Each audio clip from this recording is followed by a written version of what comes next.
আদম আলাইহিস সালাম চলে গেলেন, ওনার পরের নবী ইদ্রিস আলাইহিস সালাম, উনি মরে নাই। ইদ্রিস আলাইহিস সালাম মরছে, কে বলছে?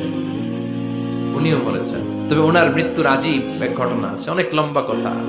এক ফেরেশতার সাথে ওনার বন্ধুত্ব হয়েছিল, বলেছিলেন আমি আকাশ দেখতে চাই, আল্লাহর কাছে অনুমতি চাই। আল্লাহ বলল ঠিক আছে, ইদ্রিসকে আকাশে ঘুরাও।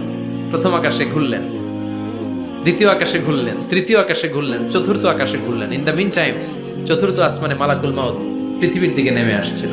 ওই ফেরেশতা বলে মালাকুল মাউত আপনি কই যান? মালাকুল মাউত বলে একটু আগে আল্লাহ ফরমান জারি করেছে, চতুর্থ আসমানে আমার নবী ইদ্রিসের রূহ কবজ করো।